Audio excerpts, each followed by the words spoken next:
El dinero nunca fue una bendición para los Valdemar. Fue una sentencia. Cada moneda de oro que brillaba en sus arcas estaba bañada en algo más oscuro que la sangre. Estaba bañada en pactos que ningún hombre cuerdo firmaría. Y sin embargo, durante generaciones, siempre hubo alguien lo suficientemente desesperado, lo suficientemente ambicioso, lo suficientemente ciego como para extender la mano y aceptar la herencia. Yo fui uno de ellos. Mi nombre es Adrián Valdemar, y si estás escuchando esto significa que la casa ya ha encontrado a su próxima víctima. Huye, huye mientras puedas, porque el oro de los Valdemar no se hereda, se paga, con algo que vale mucho más que el dinero. Antes de entrar en la casa Valdemar, quiero hacer una pausa. Si tienes el valor de descubrir estos secretos, te invito a suscribirte al canal El Secreto de la Familia. Deja en los comentarios desde qué ciudad estás escuchando esta historia. Quiero saber hasta dónde llega la oscuridad, hasta qué rincones del mundo se extienden estas sombras. Porque las historias como esta no respetan fronteras ni océanos. Viajan en susurros, en pesadillas, en la memoria de quienes las escuchan. Y ahora, si estás listo, vamos a entrar juntos en la mansión de las montañas. Pero te advierto, una vez que cruces el umbral, ya no podrás fingir que no sabes lo que ocurrió allí. Primera parte. El camino hacia la condena. Llegué a las Asturias en el otoño de 1928, cuando las montañas ya se vestían de ese verde oscuro que precede al invierno, cuando la niebla descendía de las cumbres como un manto que quisiera ocultar los pecados de la tierra. El tren me dejó en una estación pequeña, apenas un andén de piedra y un edificio de madera carcomida por la humedad perpetua. No había nadie esperándome. No esperaba que lo hubiera. El viaje desde Madrid había durado casi 2 días completos, con transbordos interminables en estaciones de nombres que olvidaba tan pronto los escuchaba. A medida que el tren avanzaba hacia el norte, el paisaje cambiaba. Las llanuras secas de Castilla daban paso a colinas verdes y las colinas a montañas que se perdían entre las nubes. El cielo, que en Madrid había sido de un azul desvaído, se volvía cada vez más gris, más pesado, como si el norte de España cargara sobre sus hombros un peso que el sur desconocía. Mi situación era desesperada. Los negocios en Madrid habían fracasado uno tras otro, y las deudas se acumulaban como las hojas muertas que ahora cubrían los senderos asturianos. Había invertido en empresas que prometían fortunas y entregaban ruina.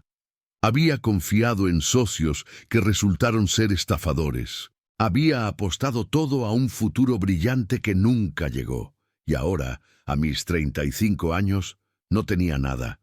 Había vendido todo lo que tenía de valor. Los muebles de mi apartamento, las joyas que heredé de mi madre, incluso los libros que tanto amaba. Solo me quedaba el orgullo, y eso no servía para pagar a los acreedores que llamaban a mi puerta cada mañana con amenazas cada vez menos veladas. Fue entonces cuando llegó la carta. Una carta de un abogado de Oviedo, con membrete elegante y tinta negra que brillaba sobre el papel color crema. La carta informaba, en un lenguaje legal que tardé en descifrar, de que era el único heredero vivo de la fortuna Valdemar. Valdemar, el apellido de mi abuela materna, un apellido que apenas había escuchado mencionar durante mi infancia. Siempre en susurros, siempre acompañado de miradas incómodas y cambios de tema abruptos. Mi madre nunca hablaba de su familia asturiana. Cuando le preguntaba, su rostro se endurecía como si una máscara cayera sobre sus facciones y decía simplemente que algunos pasados es mejor dejarlos enterrados. Mi madre había muerto hacía 5 años, llevándose sus secretos a la tumba. Y ahora su pasado enterrado resurgía para ofrecerme una salvación que no había pedido. Pero los muertos no permanecen enterrados cuando hay dinero de por medio. Y la carta del abogado mencionaba cifras que hicieron que mi corazón latiera con una codicia que me avergüenza recordar. Propiedades rurales que se extendían por cientos de hectáreas, inversiones en bancos de toda Europa, obras de arte acumuladas durante generaciones. Y oro físico, guardado en bóvedas que esperaban a su legítimo dueño. Todo esperándome en una mansión perdida en las montañas, sin más requisito que presentarme a reclamar lo que por derecho de sangre me correspondía. Debí haber sospechado entonces, debí haberme preguntado por qué una fortuna así había permanecido intacta durante años, esperando a un heredero que nadie se molestó en buscar hasta ahora. Debí haber escuchado la voz de mi madre, que desde la tumba seguramente gritaba que no fuera, que huyera en dirección contraria, que había razones por las que ella había abandonado las Asturias y nunca había mirado atrás. Pero la desesperación es sorda a las advertencias y la codicia es ciega a las señales de peligro. Desde la estación tomé un coche de caballos que me llevaría hasta la aldea más cercana a la propiedad Valdemar. El cochero era un hombre mayor, de rostro curtido por el viento y ojos que parecían haber visto demasiado. Cuando le di la dirección, noté cómo sus manos se tensaban sobre las riendas. «No voy más allá de la aldea», dijo sin mirarme. «Hasta allí y ni un paso más». Le pregunté por qué, y su respuesta fue un silencio que duró varios kilómetros. Solo cuando las primeras casas de piedra aparecieron entre la niebla, habló de nuevo. «Hay lugares donde los vivos no deberían ir. La casa de los Valdemar es uno de ellos». Intenté reírme de su superstición, pero la risa murió en mi garganta. Había algo en su voz, una certeza nacida de algo más que rumores de pueblo, que me hizo sentir el primer escalofrío de lo que sería una larga cadena de escalofríos. La aldea se llamaba Valseco, aunque sus habitantes la llamaban simplemente El Valle. Era un puñado de casas agrupadas en torno a una iglesia pequeña cuya torre parecía inclinarse ligeramente, como si quisiera apartarse de algo que estaba más arriba en la montaña. Las calles estaban vacías cuando llegué, pero sentí miradas desde las ventanas, ojos que me seguían con una mezcla de curiosidad y algo que tardé en identificar: lástima. Las casas eran de piedra gris, con tejados de pizarra que brillaban húmedos bajo la luz mortecina del atardecer. Había humo saliendo de algunas chimeneas, pero ningún sonido de vida. Ni niños jugando, ni perros ladrando, ni el murmullo de conversaciones. Era como si el pueblo entero contuviera la respiración, esperando a que el intruso se marchara. Me dirigí a la única posada del lugar, un edificio de 2 plantas con vigas de madera oscurecida por los años, y un letrero que apenas podía leerse bajo la capa de musgo que lo cubría. Las palabras parecían decir «la corona de roble», aunque no estaba seguro. El interior olía a humo de leña, a guiso de cordero y a ese aroma indefinible de los lugares que han visto pasar muchas generaciones. Un olor a tiempo acumulado que nunca puede ser replicado. La posadera era una mujer robusta de unos 50 años, con el cabello recogido en un moño severo y manos enrojecidas de tanto lavar. Sus ojos, de un azul descolorido, me examinaron de arriba a abajo antes de que yo pudiera abrir la boca. Cuando le dije mi nombre vi cómo el color abandonaba su rostro. Fue un cambio dramático, como si hubiera visto a un fantasma o a algo peor que un fantasma. «Valdemar», repitió, y la palabra sonó en su boca como si fuera un conjuro que pudiera invocar desgracias, como si pronunciarla la contaminara de alguna manera. «¿Ha venido usted por la herencia?» Asentí, y ella sacudió la cabeza lentamente, con ese gesto universal de quien ve a alguien cometer un error terrible del que no hay retorno. «No suba a esa casa, señor. No lo haga. Se lo ruego como le rogaría a un hijo. El dinero de los Valdemar está maldito. Todos los que lo han tocado han desaparecido. El último fue don Rodrigo, hace 3 años. Subió a reclamar lo suyo, igual que usted, con las mismas ilusiones y la misma sordera ante las advertencias. Nunca más se le volvió a ver, ni su cuerpo, ni su equipaje, ni rastro alguno de su paso, como si la montaña se lo hubiera tragado.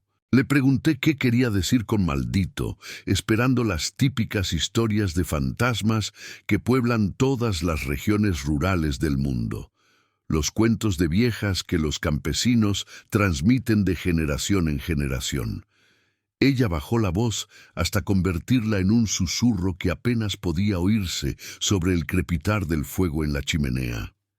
La casa exige un precio de sangre. Eso dicen los viejos, los que recuerdan los tiempos de antes, los que vieron cosas que nunca quisieron contar a sus hijos. Dicen que los primeros Valdemar hicieron un pacto con algo que vive en la montaña, algo que estaba aquí antes de que llegaran los romanos, antes de que llegaran los celtas, algo tan antiguo que no tiene nombre en ningún idioma humano. Ese algo les dio riqueza a cambio de almas, y la casa es el lugar donde se paga la deuda. Sonreí con la condescendencia del hombre de ciudad que cree haber dejado atrás las supersticiones rurales. Le aseguré que no creía en maldiciones ni en pactos con el diablo, que solo había venido a reclamar una herencia legítima que me correspondía por derecho de sangre. Ella me miró con esos ojos que habían visto demasiado, y dijo algo que no olvidaré mientras viva.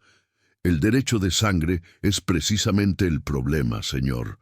La sangre es lo que la casa quiere. Segunda parte. La llegada. Partí hacia la mansión al día siguiente, a pesar de las advertencias de la posadera y de la negativa de cualquier aldeano a acompañarme. Tuve que cargar yo mismo mi equipaje por el sendero de montaña, un camino de piedras irregulares que serpenteaba entre bosques de hayas y robles, cuyas ramas se entrelazaban sobre mi cabeza, formando un túnel de sombras verdes. La niebla era constante, una presencia húmeda que se pegaba a la ropa y al alma. A veces se abría brevemente, permitiéndome vislumbrar picos distantes coronados de nubes, y luego se cerraba de nuevo como una cortina que ocultara secretos que no debían ser vistos. El silencio era casi absoluto. No había pájaros cantando, no había insectos zumbando, no había el sonido normal de un bosque vivo, solo el crujido de mis pasos sobre las hojas caídas y el latido de mi propio corazón. Caminé durante horas, deteniéndome ocasionalmente para consultar el mapa que el abogado me había enviado. El sendero ascendía constantemente, y mis pulmones de habitante de ciudad protestaban contra el esfuerzo. Pero seguí adelante, impulsado por la imagen de las monedas de oro que pronto serían mías, por la fantasía de pagar mis deudas y recuperar la vida que había perdido. Fue a media tarde cuando la vi por primera vez. La mansión Valdemar emergió de la niebla como un barco fantasma emerge del mar, primero como una sombra difusa, luego como una silueta definida, y finalmente como una presencia sólida e innegable que dominaba el paisaje circundante. Era más grande de lo que había imaginado. 3 plantas de piedra gris, con torres en las esquinas que se alzaban como dedos acusadores hacia el cielo plomizo. Las ventanas eran numerosas pero oscuras, como ojos ciegos que miraran sin ver. El tejado de pizarra brillaba con la humedad, y de las chimeneas no salía ningún humo. La fachada estaba cubierta de hiedra que trepaba hasta el 2.º piso, y en algunos lugares había penetrado por las grietas de la piedra, como si la naturaleza intentara reclamar lo que alguna vez le había pertenecido. Un muro de piedra rodeaba la propiedad, coronado por una verja de hierro forjado, cuyos barrotes terminaban en puntas afiladas. La puerta principal estaba abierta, apenas entornada, como si alguien la hubiera dejado así esperando mi llegada. o como si lo que estaba dentro no necesitara cerraduras para mantener cautivos a sus visitantes. Me detuve ante la verja, sintiendo por primera vez una vacilación real. Había algo mal en ese lugar, algo que mi mente racional no podía identificar, pero que mi instinto más primitivo reconocía con claridad. Era la misma sensación que debían sentir nuestros antepasados ante la boca de una cueva donde habitaba algo peligroso. Una advertencia grabada en lo más profundo de nuestro ser, en esa parte del cerebro que aún recuerda cuando éramos presas.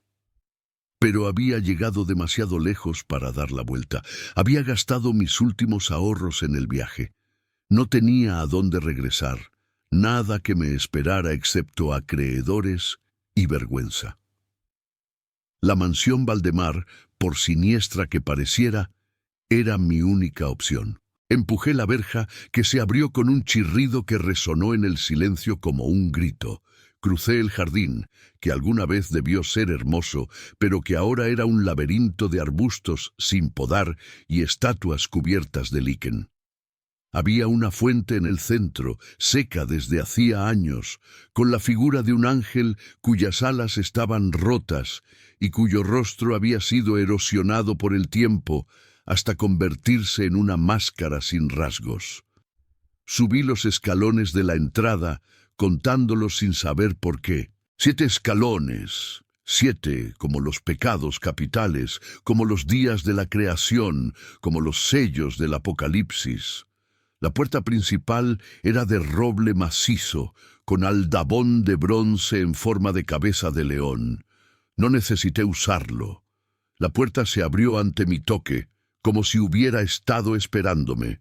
El vestíbulo era amplio y oscuro, iluminado apenas por la luz grisácea que entraba por las ventanas sucias. Había una escalera de mármol que ascendía hacia la penumbra del piso superior, y puertas a ambos lados que prometían habitaciones que aún no me atrevía a explorar. El aire olía a polvo, a madera vieja, y a algo más que no pude identificar. Un aroma dulzón y ligeramente pútrido, como de flores marchitas o de carne que empieza a descomponerse.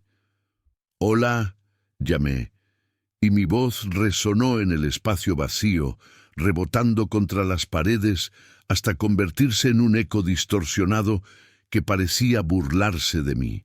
«¿Hay alguien aquí?» Silencio. Un silencio tan profundo que podía escuchar el latido de mi propia sangre en los oídos. Cerré la puerta detrás de mí, y el sonido del pestillo al encajar fue como el golpe de un mazo de juez dictando sentencia. Estaba dentro. La casa Valdemar me había aceptado, y yo, pobre iluso, creí que eso era una buena señal. Tercera parte.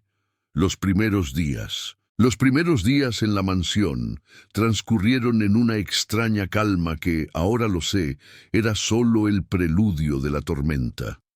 Me dediqué a explorar la propiedad, a inventariar los tesoros que ahora me pertenecían, a familiarizarme con los pasillos y habitaciones de mi nueva residencia. Quería conocer cada rincón, cada habitación, cada secreto arquitectónico de la que sería mi hogar. Quería sentirme dueño de algo después de años de no poseer nada. La casa era un laberinto de estancias que parecían multiplicarse a medida que las exploraba. Había salones con muebles cubiertos de sábanas blancas, como fantasmas congelados en poses extrañas, esperando a que alguien les devolviera la vida. Cuando levantaba las sábanas, encontraba sofás de terciopelo rojo descolorido, mesas de caoba tallada, sillas con respaldos que representaban escenas mitológicas que no reconocía. Había bibliotecas con estantes que llegaban hasta el techo, llenos de libros cuyos lomos se deshacían al tocarlos. Volúmenes en idiomas que no conocía, tratados de alquimia, bestiarios medievales, textos que parecían escritos a mano en tintas que habían perdido su color con los siglos. Había comedores con mesas preparadas para banquetes que nunca se celebraron, con vajilla de porcelana fina de patrones florales y cubiertos de plata ennegrecida por los años. Había dormitorios con camas de doseles polvorientos, con colchones que olían a humedad y a abandono. Había un invernadero de cristales rotos, donde las plantas habían muerto hacía décadas, convertidas en esqueletos vegetales que crujían al viento que se colaba por las grietas. Pero había algo mal en la arquitectura de la casa, algo que tardé varios días en identificar con precisión, pero que me perturbaba desde el primer momento, como un picor en la parte de atrás del cráneo, como un pensamiento que no podía terminar de formarse. Las proporciones no eran correctas. Los pasillos parecían más largos de lo que deberían ser, según los planos que había encontrado en el estudio del primer piso. Las habitaciones eran más pequeñas por dentro que por fuera, como si las paredes fueran más gruesas de lo necesario, como si ocultaran espacios que no aparecían en ningún mapa de la casa. Había puertas que no conducían a ninguna parte, que se abrían a muros de piedra sólida, como si alguien las hubiera instalado como una broma cruel o como una trampa para los incautos. Y había esquinas donde los ángulos no sumaban 90 grados, donde las líneas se curvaban de maneras sutiles pero perturbadoras, que hacían daño a la vista si las mirabas demasiado tiempo. Intenté medir algunos de estos ángulos con un transportador que encontré en el estudio, y los números no tenían sentido. 73 grados donde debería haber 90, 115 donde debería haber 180. La geometría de la casa era imposible, y sin embargo, allí estaba, sólida y real, desafiando las leyes de la física que había aprendido en la escuela. La primera noche dormí en lo que parecía ser el dormitorio principal, una habitación amplia en el segundo piso, con una cama con dosel de terciopelo rojo descolorido. El colchón estaba sorprendentemente limpio, como si alguien lo hubiera preparado para mi llegada. Las sábanas olían a lavanda, un aroma que debería haber sido reconfortante, pero que en ese contexto resultaba inquietante. ¿Quién había lavado esas sábanas? ¿Quién las había perfumado? Esa noche soñé con pasillos interminables, con puertas que se abrían a otras puertas, con escaleras que descendían hacia profundidades que ninguna casa debería tener. Soñé con voces que susurraban en idiomas que no reconocía, con sombras que se movían en la periferia de mi visión, con una presencia que me observaba desde algún lugar que no podía identificar. Me desperté al amanecer, empapado en sudor, con la certeza de que no había estado solo durante la noche. La luz del día, aunque filtrada por la niebla perpetua, trajo cierta normalidad. Me convencí de que los sueños habían sido producto del cansancio del viaje y de la atmósfera opresiva de la casa. Me preparé un desayuno con las provisiones que había traído de la aldea y me dispuse a continuar mi exploración. Fue ese segundo día cuando encontré la cocina, y con ella el primer misterio concreto que no podía explicar. La cocina estaba en la parte trasera de la casa, una estancia amplia con fogones de hierro y estantes llenos de ollas de cobre. Había una mesa de madera maciza en el centro y sobre ella un plato con pan recién horneado. Me quedé inmóvil, mirando ese pan. No era el pan duro y viejo que podría haber quedado de años de abandono. Era pan fresco, todavía tibio cuando lo toqué, con una corteza dorada y crujiente y un aroma que hizo rugir mi estómago vacío. La miga era esponjosa, perfecta, como si hubiera salido del horno hacía apenas minutos. Pero yo no había horneado pan, no había encendido los fogones, que estaban fríos y apagados. No había nadie más en la casa, o al menos nadie que pudiera ver. ¿O sí lo había? Me quedé de pie en la cocina durante varios minutos, con el pan en la mano, sintiendo su calor contra mi palma, intentando procesar lo que mis sentidos me decían. Mi mente racional buscaba explicaciones. Quizás había un criado que vivía en la propiedad, alguien que el abogado no había mencionado. Quizás había una entrada de servicio por la que alguien podía entrar y salir sin ser visto. algún pasaje oculto que yo no había descubierto. Quizás había una explicación perfectamente racional que se me escapaba, que mi mente de hombre de ciudad no podía comprender. Registré la cocina buscando alguna respuesta. Abrí cada armario, cada cajón, cada alacena. Busqué puertas ocultas, paneles falsos, cualquier cosa que pudiera explicar cómo alguien había entrado a preparar ese pan sin que yo lo supiera. Revisé el polvo en el suelo, buscando huellas que no fueran las mías. No encontré ninguna. Lo que sí encontré, en un cajón de la alacena que estaba oculto detrás de una pila de ollas de cobre, fue el primer diario. Un cuaderno encuadernado en cuero negro que alguien había escondido allí, como si quisiera que fuera encontrado, pero no fácilmente, como si fuera un mensaje dejado para el siguiente habitante de la casa. Cuarta parte. Los diarios. El diario estaba encuadernado en cuero negro con las iniciales RB grabadas en la portada. Las páginas estaban amarillentas por el tiempo y la tinta se había desvanecido en algunos lugares, pero la mayoría del texto era legible. Pertenecía, según pude deducir, a Rodrigo Valdemar, el último heredero que había venido a reclamar la fortuna antes que yo. Me senté en la cocina, ignorando el pan misterioso, y comencé a leer. Las primeras entradas eran similares a lo que yo mismo podría haber escrito. Rodrigo describía su llegada a la casa, su asombro ante la magnitud de la herencia, sus planes para restaurar la mansión y vivir de las rentas de las propiedades. Era un hombre práctico, según sus palabras, que no creía en supersticiones y que estaba decidido a aprovechar la fortuna que el destino le había puesto en las manos. Pero a medida que pasaban las páginas, el tono cambiaba. Día 4. He notado algo extraño. La comida aparece preparada en la cocina, aunque no hay criados. He revisado toda la casa y no he encontrado a nadie.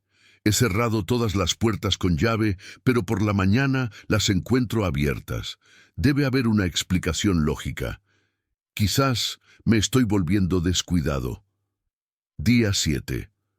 Los ruidos han comenzado. Pasos en el piso de arriba cuando estoy abajo, voces que susurran mi nombre cuando estoy a punto de dormirme. He subido a investigar varias veces, pero nunca encuentro nada. La casa está vacía, y sin embargo, sé que no estoy solo. Día 12. He encontrado la habitación cerrada. Está en el tercer piso, al final del pasillo este. La puerta no tiene cerradura visible, pero no se abre por más que lo intente. He intentado forzarla, pero la madera parece más dura que el acero. He mirado por el ojo de la cerradura y solo he visto oscuridad. Una oscuridad que parecía moverse. Día 16. Ya no duermo. Cada vez que cierro los ojos, los sueños vienen. Sueños de túneles bajo la casa, de cámaras excavadas en la roca, de algo que espera en la profundidad. He encontrado otros diarios, de otros Valdemar que vinieron antes que yo. Todos escriben lo mismo, todos describen los mismos fenómenos, y todos los diarios terminan abruptamente, sin explicación, como si el autor hubiera dejado de existir de un momento a otro. La última entrada del diario de Rodrigo estaba fechada 3 semanas después de su llegada. Día 21. He entendido finalmente. La fortuna Valdemar no es un regalo, es un cebo. La casa nos atrae con la promesa de riqueza y luego nos consume. He intentado irme, pero cada vez que tomo el camino hacia la aldea, acabo de vuelta en el jardín de la casa. Los senderos se retuercen, los árboles se mueven y siempre termino donde empecé. No hay escape, solo hay aceptación. Esta noche voy a abrir la puerta del tercer piso. Sé lo que encontraré, sé lo que me espera, pero ya no tengo miedo. El miedo es para los que tienen esperanza. La entrada terminaba ahí. El resto de las páginas estaban en blanco. Me quedé sentado en la cocina durante mucho tiempo después de terminar de leer, con el diario entre las manos y el corazón latiendo con fuerza.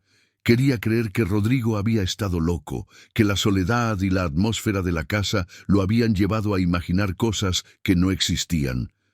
Pero el pan seguía sobre la mesa, tibio y real, y yo no lo había horneado.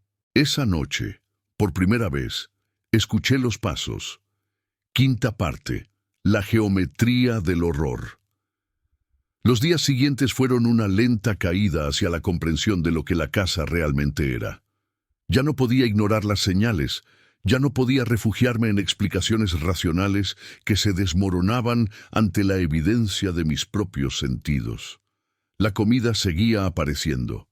No solo pan, sino guisos elaborados, frutas frescas, vino en jarras de cristal. Alguien o algo me alimentaba como se alimenta a un animal en cautiverio, manteniéndome vivo para un propósito que aún no comprendía.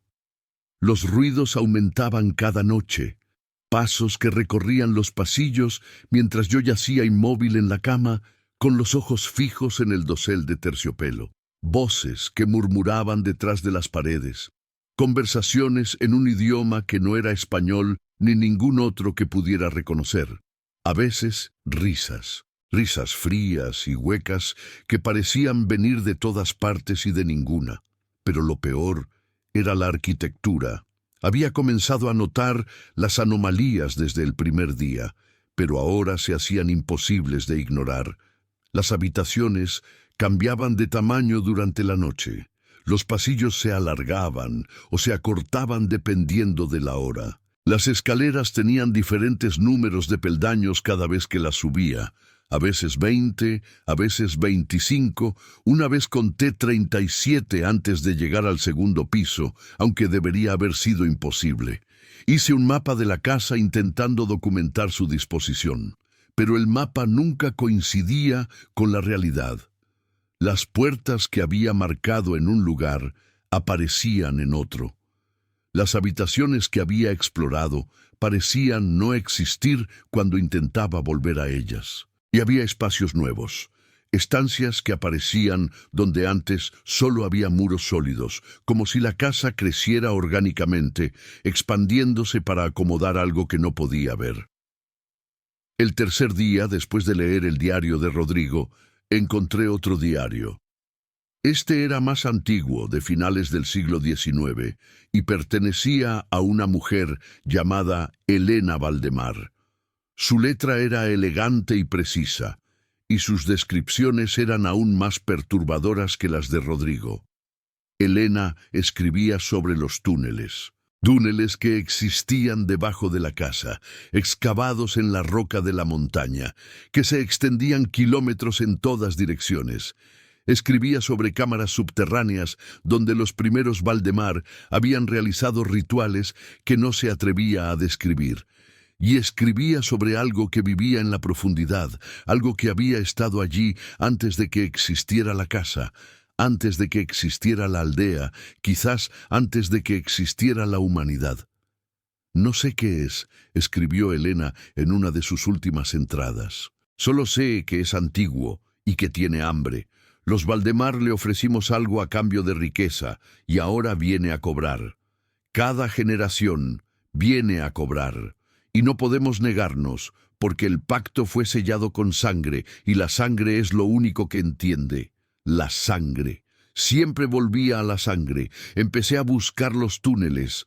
Recorrí la casa de arriba abajo, golpeando las paredes en busca de espacios huecos, examinando los suelos en busca de trampillas ocultas. Encontré varias entradas selladas, una detrás de un armario en la biblioteca, otra bajo una alfombra en el salón principal, una tercera en el sótano que ya era parte de los cimientos, pero que continuaba hacia abajo, hacia la oscuridad. No me atreví a bajar, no todavía, pero sabía que eventualmente tendría que hacerlo. La casa me lo exigía, con cada crujido de sus maderas, con cada susurro de sus paredes. Me estaba guiando hacia algo, preparándome para algo, y yo era demasiado cobarde para resistirme. Sexta parte. La tormenta. La tormenta llegó en mi 10º día en la mansión.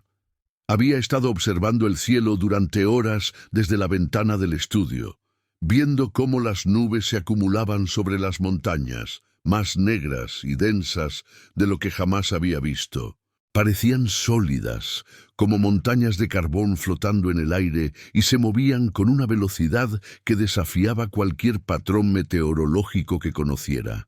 El viento comenzó a soplar al atardecer, primero como una brisa que hacía susurrar las hojas de la hiedra contra los cristales, luego como un gemido que se colaba por las rendijas de las ventanas, y finalmente como un aullido que sacudía las ventanas en sus marcos con tal violencia que temí que se rompieran.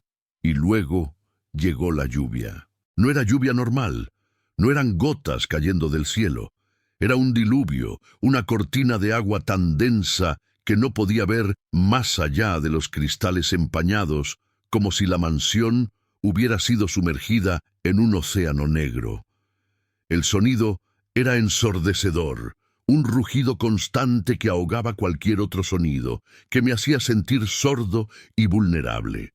Los relámpagos iluminaban el jardín con destellos de luz blanca que dejaban imágenes residuales en mis retinas. El ángel roto de la fuente con sus alas destrozadas, los arbustos deformes que parecían figuras agazapadas, las sombras que, juro por mi alma, parecían moverse entre los árboles, desplazándose de un lugar a otro entre destello y destello. La electricidad de la casa, que había funcionado esporádicamente hasta entonces, alimentada por un generador en el sótano que no me había atrevido a inspeccionar, se cortó por completo con un estallido que resonó por toda la mansión. Me quedé a oscuras en el salón principal, con solo una vela que encontré en un cajón para iluminar mi entorno, escuchando el rugido de la tormenta y sintiendo cómo la casa temblaba con cada trueno, como si fuera un animal que se estremeciera. La llama de la vela bailaba, proyectando sombras que se retorcían en las paredes, sombras que parecían tener vida propia, que parecían observarme desde la periferia de mi visión.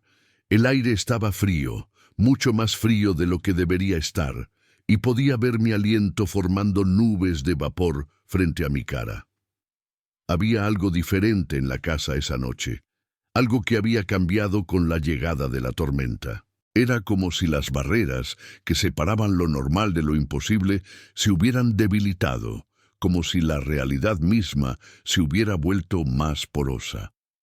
Fue entonces cuando la puerta del tercer piso se abrió. No la escuché abrirse. No hubo ningún sonido que la anunciara, ningún crujido de bisagras, ni chirrido de madera. Simplemente, en algún momento entre un relámpago y el siguiente, supe con absoluta certeza que la puerta que había permanecido cerrada durante todos mis días en la casa, la puerta que no tenía cerradura visible, pero que se resistía a cualquier intento de abrirla, ahora estaba abierta. Lo supe de la misma manera que sabes que alguien te está mirando antes de darte vuelta. Lo sentí como una certeza que iba más allá de los sentidos ordinarios. Me esperaba, y algo dentro de mí, algo que debería haber gritado de terror, algo que debería haberme hecho correr hacia la puerta principal y huir hacia la tormenta, ese algo se quedó en silencio, porque había una parte de mí, una parte que no conocía hasta ese momento, que quería saber, que necesitaba saber. Subí las escaleras con la vela en la mano, protegiendo la llama del viento que parecía soplar dentro de la casa, como si la tormenta de afuera hubiera encontrado un camino para entrar, como si las paredes ya no fueran una barrera contra lo que estaba afuera. Los peldaños crujían bajo mis pies y las sombras bailaban en las paredes, formando figuras que mi mente se negaba a interpretar. El pasillo del tercer piso era más largo de lo que recordaba, mucho más largo. Caminé durante lo que parecieron minutos, pasando puertas cerradas a ambos lados, hasta que finalmente llegué al final, donde la puerta prohibida me esperaba, Estaba abierta, como había sabido que estaría, y más allá de ella no había una habitación, había unas escaleras que descendían. Séptima parte, el descenso.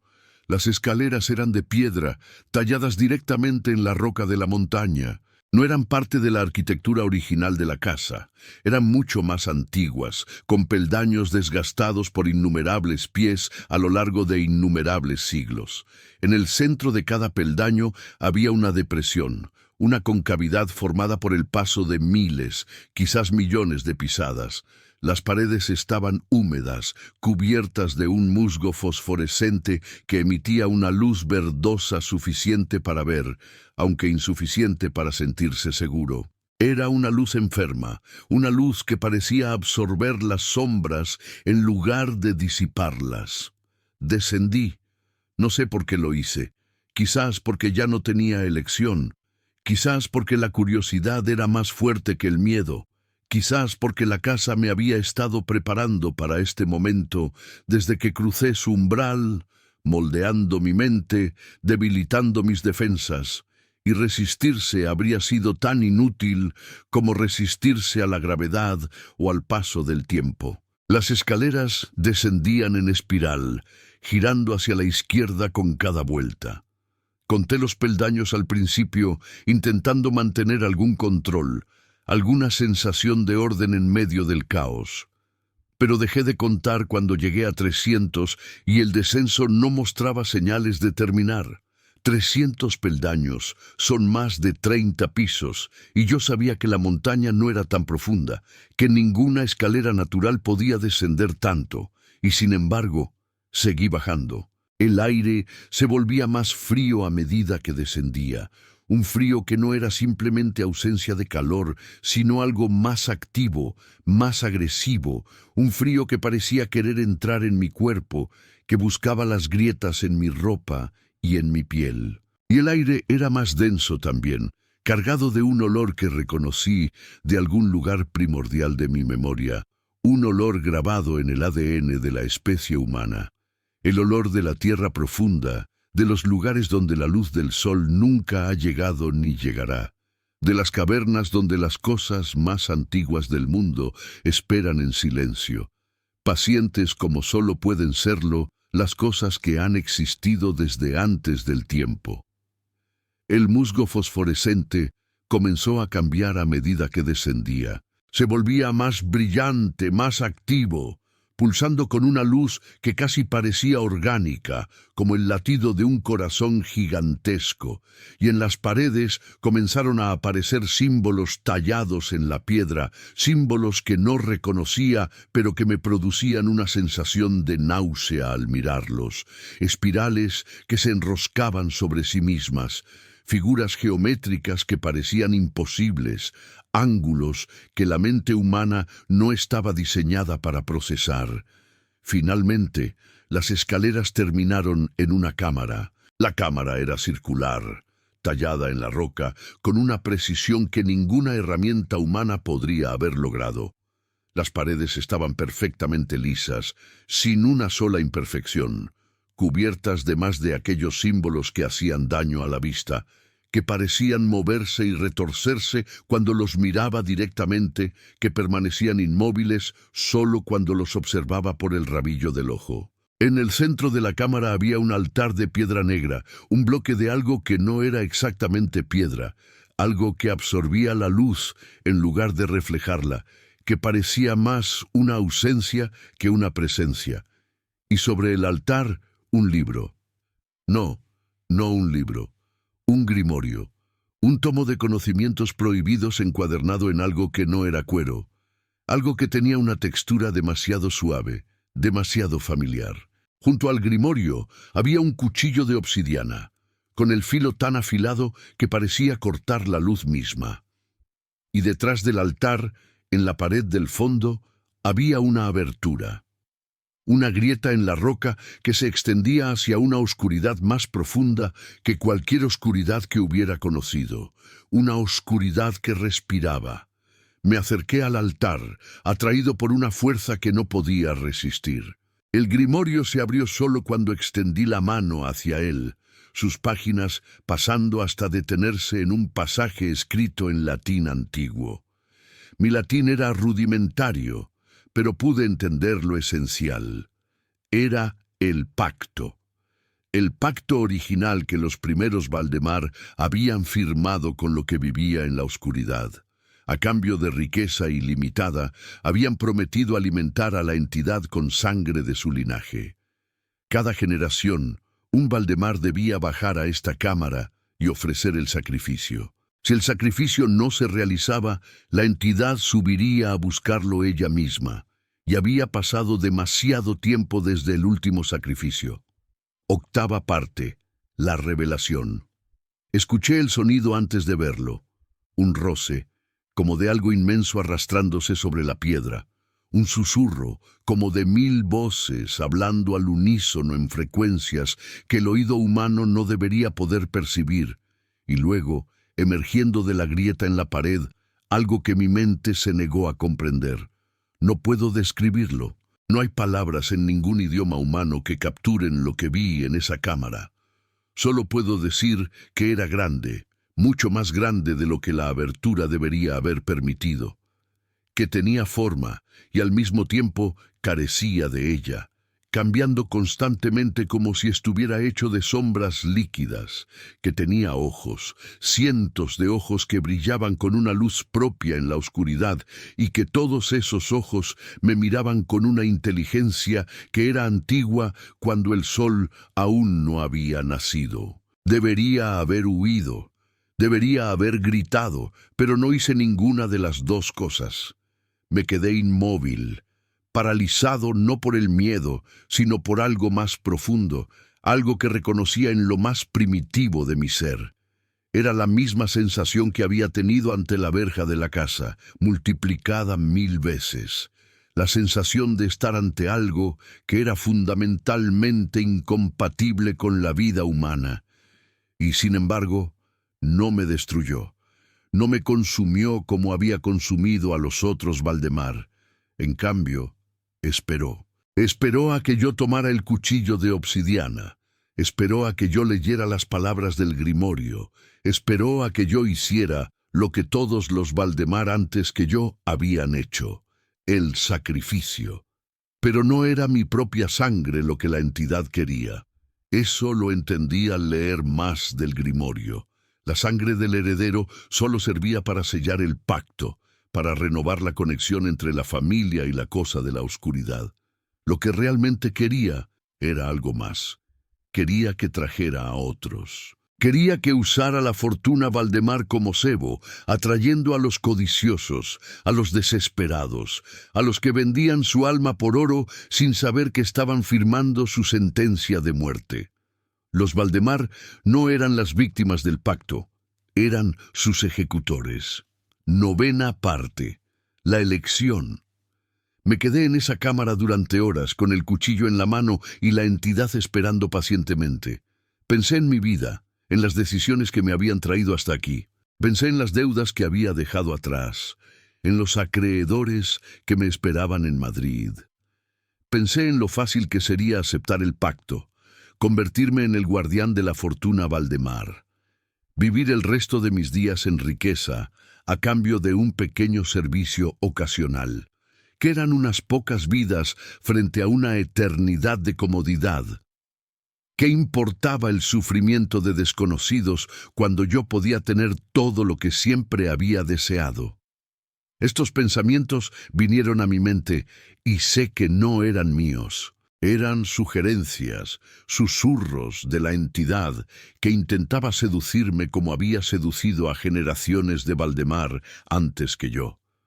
Promesas de poder, de placer, de una vida libre de las preocupaciones mundanas que habían convertido mi existencia en un infierno.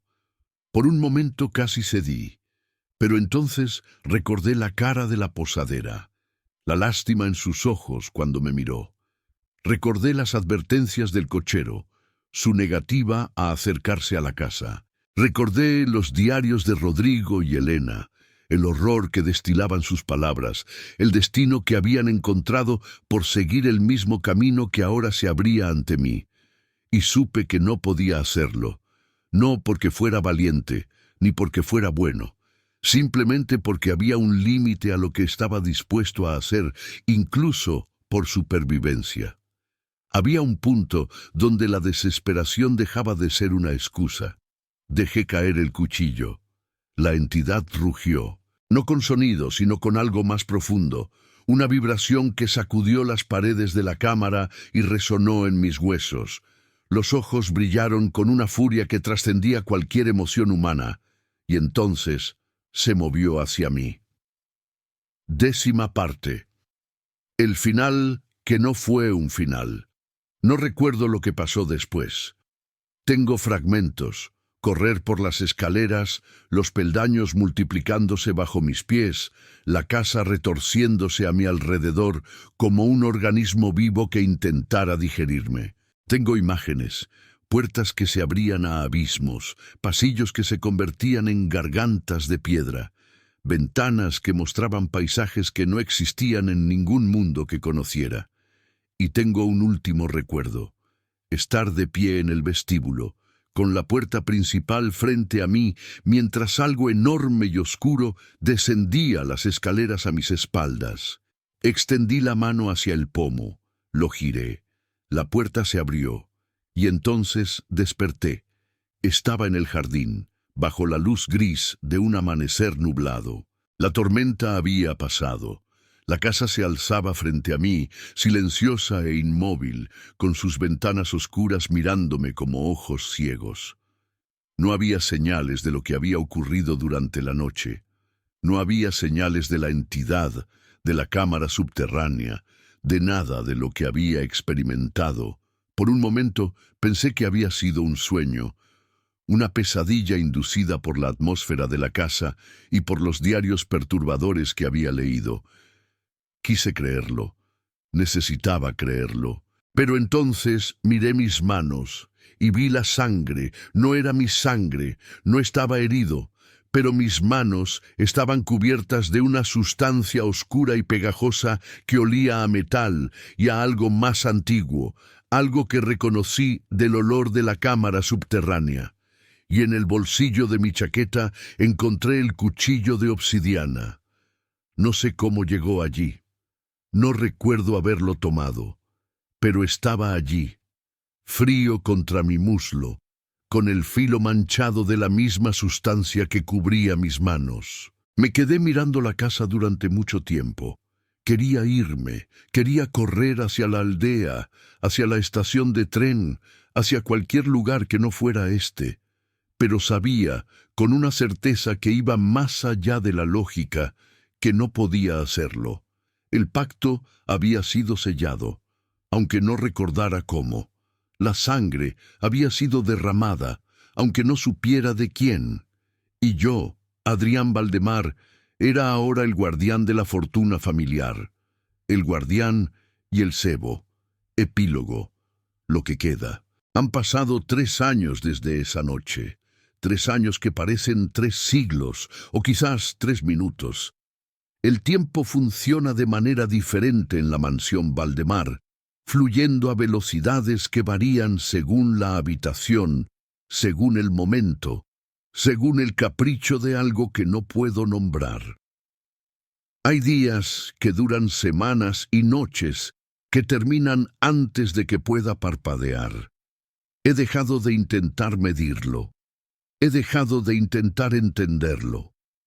Sigo viviendo en la mansión Valdemar, no porque quiera, sino porque ya no puedo irme. Lo intenté durante los primeros meses, hice el equipaje docenas de veces, tomé el camino hacia la aldea cientos de veces, pero siempre, inevitablemente, terminaba de vuelta en el vestíbulo, con la puerta principal cerrada a mis espaldas, sin recordar cómo había regresado. La casa no me deja ir. Quizás nunca lo haga. Sigo comiendo la comida que aparece misteriosamente en la cocina, platos elaborados que aparecen cada mañana sin que nadie los prepare, sin que nadie los sirva. A veces me pregunto qué estoy comiendo realmente. A veces prefiero no saberlo. El hambre es más fuerte que la curiosidad, más fuerte que el asco, más fuerte que el miedo. Sigo escuchando los pasos en los pisos superiores, las voces detrás de las paredes, las risas en la oscuridad. Ya no me asustan. Se han convertido en parte del fondo de mi existencia, tan normales como el sonido de la lluvia o el crujido de la madera vieja. A veces incluso les respondo, manteniendo conversaciones con entidades que no puedo ver, discutiendo temas que no recuerdo cuando termino de hablar. La fortuna es real. El abogado tenía razón en eso. Hay más dinero del que podría gastar en 10 vidas, más propiedades de las que podría visitar, más poder del que jamás imaginé poseer. He encontrado las bóvedas en el sótano, llenas de lingotes de oro que brillan con una luz que no viene de ninguna fuente visible. He encontrado los cofres de joyas, diamantes y rubíes y esmeraldas del tamaño de huevos de paloma. He encontrado los documentos de propiedad, escrituras de tierras en 3 continentes, acciones en empresas que ni siquiera sabía que existían. Y todo es mío, a cambio de un pequeño servicio. Cada cierto tiempo, alguien viene. Un pariente lejano que ha oído hablar de la herencia a través de algún canal que no puedo rastrear. Un investigador curioso que quiere conocer la historia de la casa, que ha leído algo en algún archivo polvoriento. Un vagabundo que busca refugio de la lluvia, que ve las luces en las ventanas y piensa que ha encontrado salvación.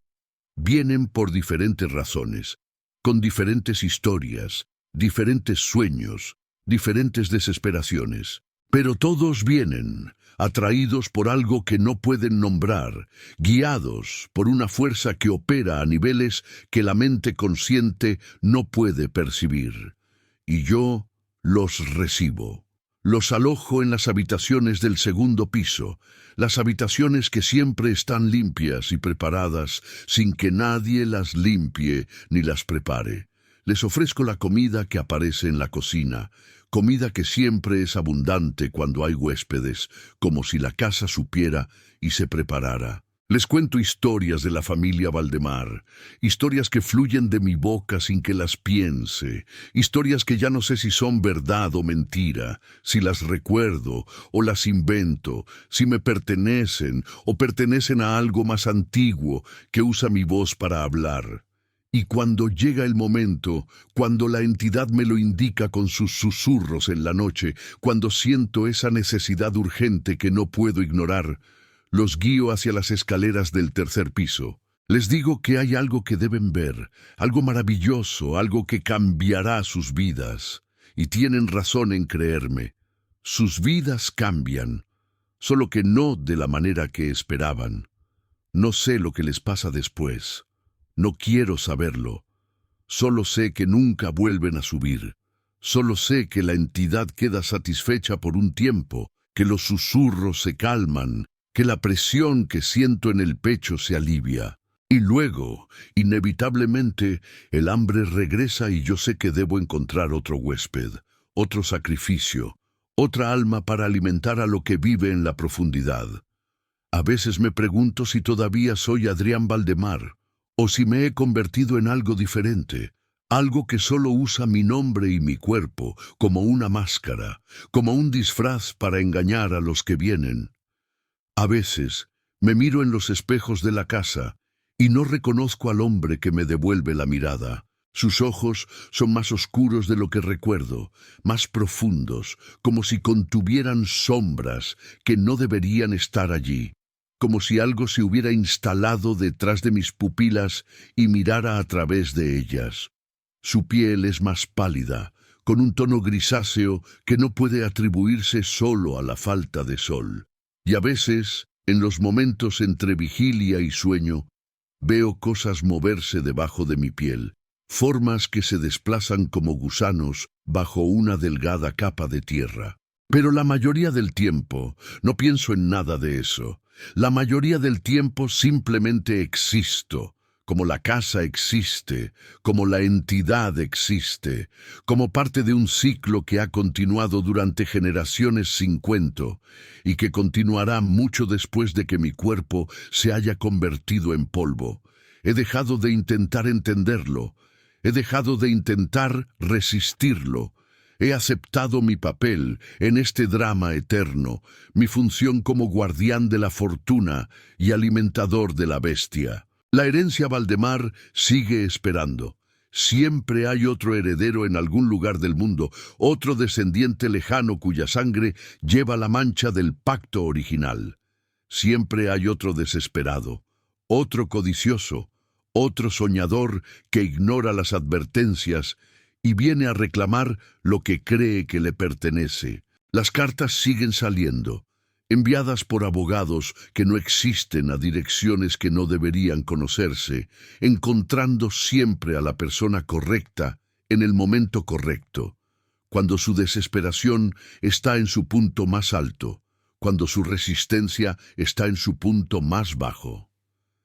Si estás escuchando esto, quizás tú seas el próximo en la lista.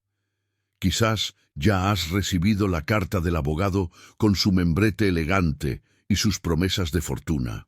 Quizás ya estás planificando el viaje a las montañas de Asturias, buscando billetes de tren, consultando mapas, imaginando todo lo que harás con el dinero que pronto será tuyo. Quizás ya sueñas con las monedas de oro que pronto llenarán tus bolsillos, con la vida de lujo que finalmente te espera después de tantos años de privaciones. Déjame darte un consejo. El único consejo que todavía puedo dar con mi propia voz, con lo que queda de mi voluntad. No vengas. Quema la carta sin leerla. Olvida que alguna vez escuchaste el apellido Valdemar. Acepta la pobreza, la deuda, la vergüenza, el fracaso. Acepta cualquier cosa, cualquier sufrimiento, cualquier humillación, excepto la herencia. Porque el oro de los Valdemar no se hereda, se paga, y el precio es más alto de lo que puedes imaginar, más alto de lo que ningún ser humano debería pagar, más alto que tu vida, más alto que tu alma, más alto que todo lo que eres y todo lo que alguna vez podrías ser. Huye, huye mientras puedas, huye mientras todavía seas tú mismo, porque la casa Valdemar siempre tiene hambre. Y yo, que una vez fui un hombre como tú, ahora soy el que alimenta ese hambre. Fin del relato. La casa Valdemar sigue en pie en las montañas de Asturias, oculta entre la niebla perpetua, esperando a su próximo heredero. La herencia sigue acumulándose, oro sobre oro, siglo tras siglo, sin que nadie pueda disfrutarla realmente. Y la entidad que habita en sus profundidades sigue teniendo hambre, un hambre que nunca puede ser saciada, solo temporalmente aliviada.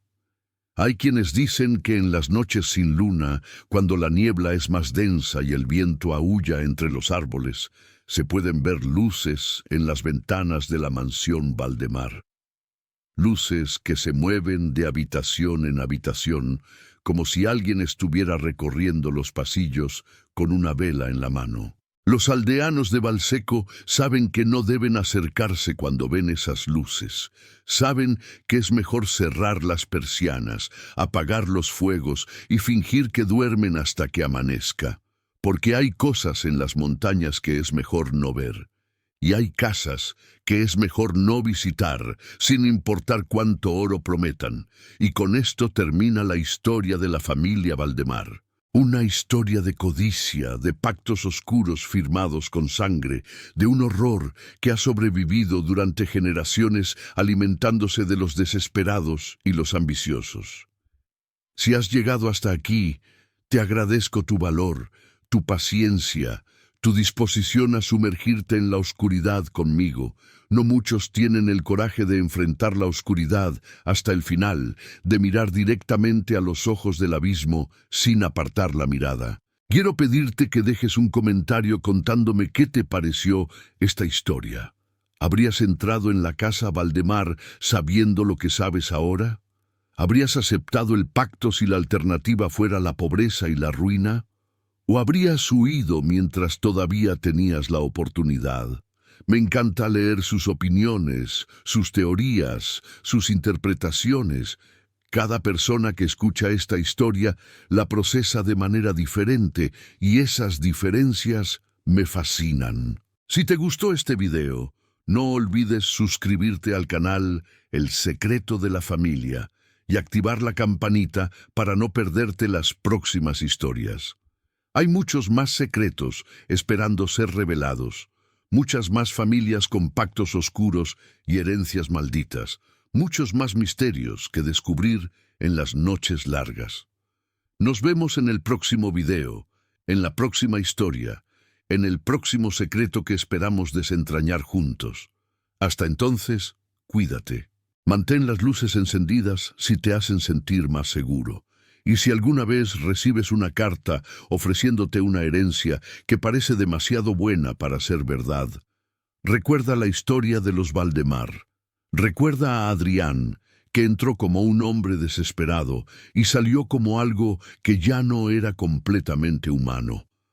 Recuerda la casa en las montañas, con sus pasillos interminables y sus geometrías imposibles. Recuerda la entidad en las profundidades, con sus cientos de ojos brillando en la oscuridad. Porque algunas fortunas no valen lo que cuestan. Algunas herencias son trampas diseñadas para atrapar a los incautos. Y algunas casas nunca, jamás, dejan ir a sus huéspedes. Buenas noches, dulces sueños, y que nunca, nunca recibas una carta de la familia Valdemar.